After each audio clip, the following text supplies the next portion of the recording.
Disobedience and Defeat.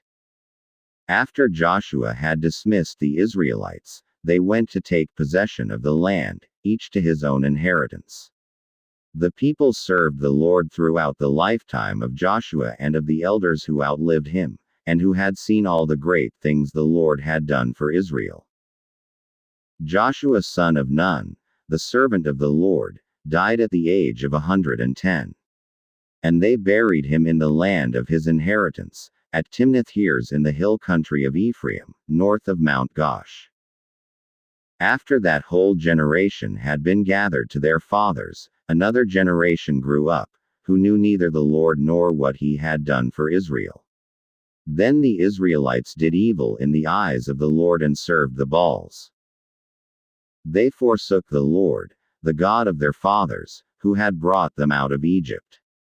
They followed and worshipped various gods of the peoples around them.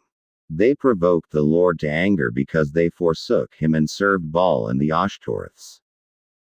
In his anger against Israel, the Lord handed them over to raiders who plundered them. He sold them to their enemies all around, whom they were no longer able to resist. Whenever Israel went out to fight, the hand of the Lord was against them to defeat them, just as he had sworn to them. They were in great distress. Then the Lord raised up judges, who saved them out of the hands of these raiders. Yet they would not listen to their judges but prostituted themselves to other gods and worshipped them. Unlike their fathers, they quickly turned from the way in which their fathers had walked, the way of obedience to the Lord's commands. Whenever the Lord raised up a judge for them, he was with the judge and saved them out of the hands of their enemies as long as the judge lived. For the Lord had compassion on them as they groaned under those who oppressed and afflicted them. But when the judge died, the people returned to ways even more corrupt than those of their fathers, following other gods and serving and worshipping them. They refused to give up their evil practices and stubborn ways. Therefore the Lord was very angry with Israel and said, "Because this nation has violated the covenant that I laid down for their forefathers and has not listened to me, I will no longer drive out before them any of the nations Joshua left when he died. I will use them to test Israel and see whether they will keep the way of the Lord, and walk in it as their forefathers did."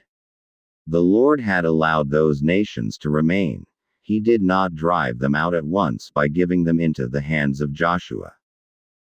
These are the nations the Lord left to test all those Israelites who had not experienced any of the wars in Canaan. He did this only to teach warfare to the descendants of the Israelites, who had not had previous battle experience.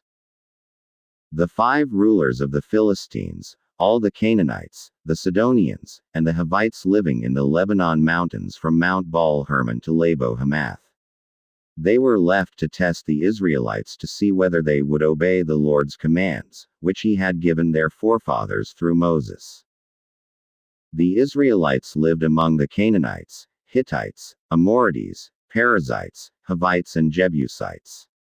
They took their daughters in marriage and gave their own daughters to their sons, and served their gods.